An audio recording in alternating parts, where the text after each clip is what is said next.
Salah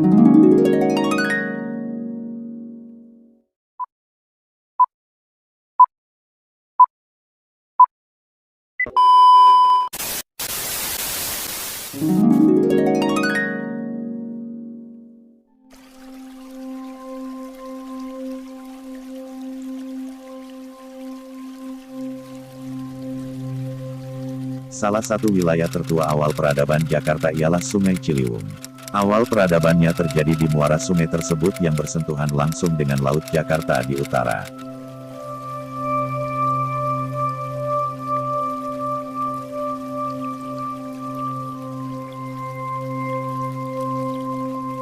Sejarawan sekaligus penulis buku sejarah Jakarta J. Rizal mengatakan awal peradaban Jakarta berada di Sungai Ciliwung, sekitar 5.000 tahun yang lalu.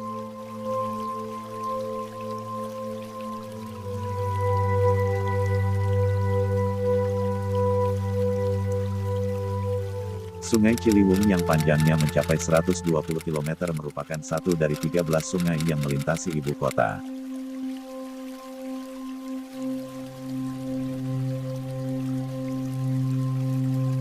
Aliran sungai yang berhulu di Gunung Pangrango, Jawa Barat ini telah menjadi saksi kehidupan manusia yang tinggal di sepanjang tepiannya untuk menjadikannya sumber kehidupan sejak ribuan tahun silam.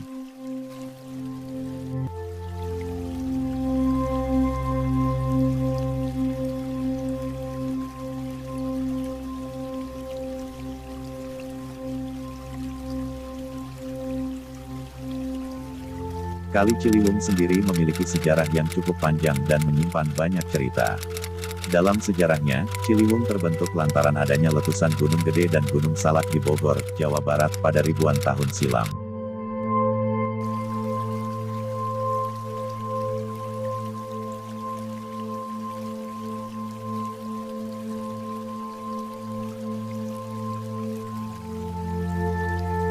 Nama Ciliwung sebenarnya berasal dari penulisan aslinya Ciliwung.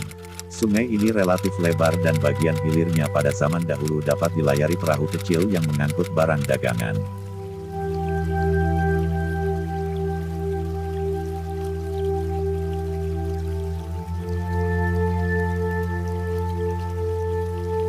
Lebar Kali Ciliwung dari hulu hingga hilir rata-rata mencapai 50 meter.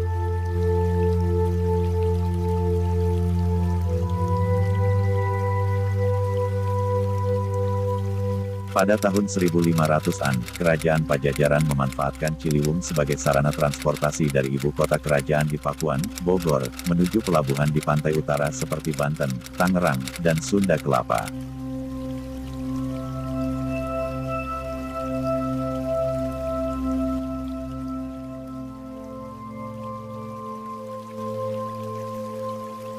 Tahun 1600, kapal dagang berkapasitas 100 ton hilir mudik di sepanjang sungai. Ketika itu Ciliwung masih dapat dilayari oleh perahu yang cukup besar sampai ke tengah kota di sekitar Jalan Gajah Mada dan Harmoni.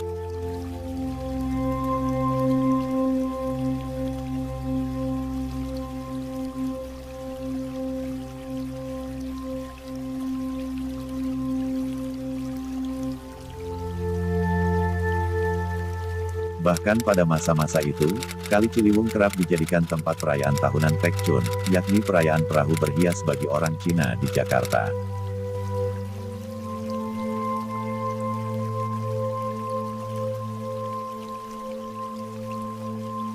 Sungai Ciliwung merupakan tempat Belanda pertama kali membangun kastilnya di tepi timur muara.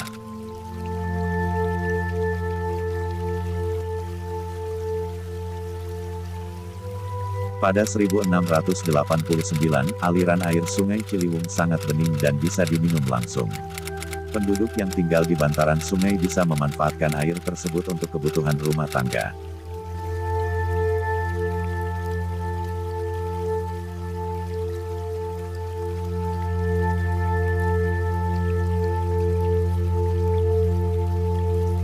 Selama ratusan tahun air Ciliwung mengalir bebas, tidak berlumpur, dan tenang. Karena itu banyak kapten kapal asing singgah untuk mengambil air segar yang cukup baik untuk diisikan ke botol dan guci mereka.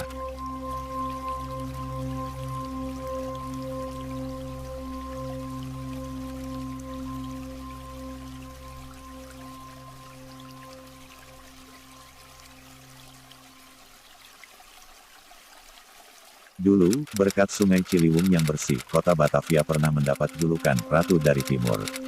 Banyak pendatang asing menyanjung tinggi, bahkan menyamakannya dengan kota-kota ternama di Eropa, seperti Venesia di Italia.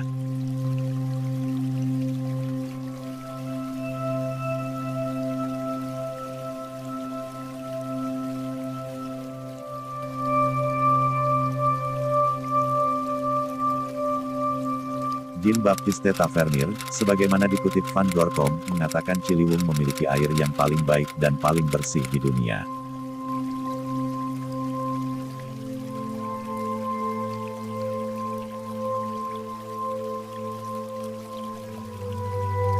Kawasan di sekitar kanal-kanal yang dialiri Sungai Ciliwung pun berkembang menjadi kawasan ekonomi yang dinamis.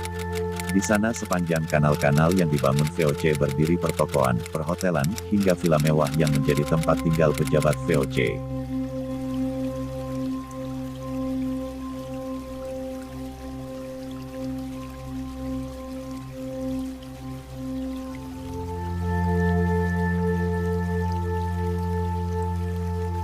Namun, romantisme aliran Sungai Ciliwung dengan Batavia tidak berlangsung lama. Dalam buku Membenahi Tata Air Jabotabek oleh Arsuhut, sahabat berselang Sungai Ciliwung lama-kelamaan tak sanggup lagi memikul beban hidrolis yang membebaninya.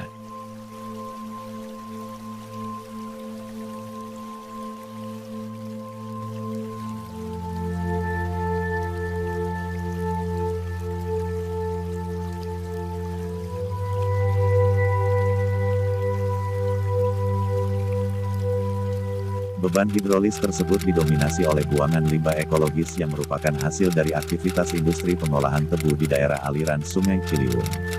Pencemaran air yang mengalir di kanal-kanal kota pun membuat Batavia kekurangan air bersih, terutama pada musim kemarau.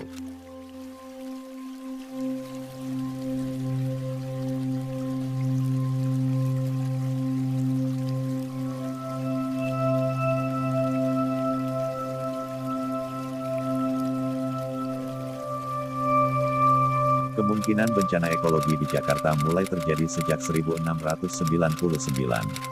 Maka kemudian orang tidak lagi menjuluki Batavia sebagai Ratu dari Timur, melainkan kuburan dari Timur.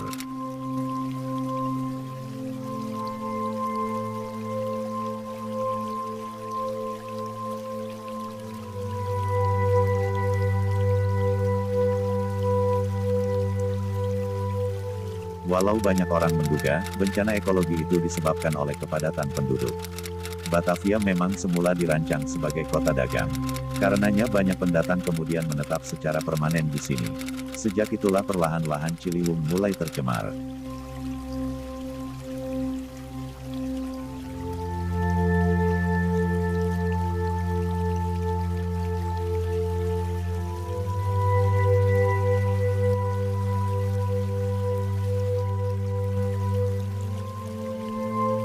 Sejak membludaknya arus urbanisasi itu, pendangkalan Ciliwung dan sungai-sungai kecil lainnya terus terjadi.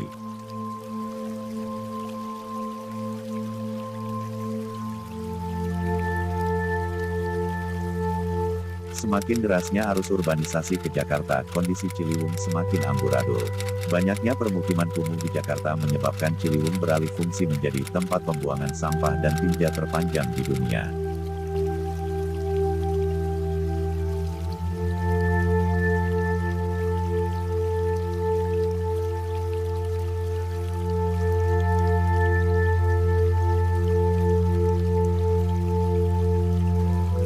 Mudah-mudahan julukan Ciliwung sebagai sungai terkotor di dunia tidak bertahan lama.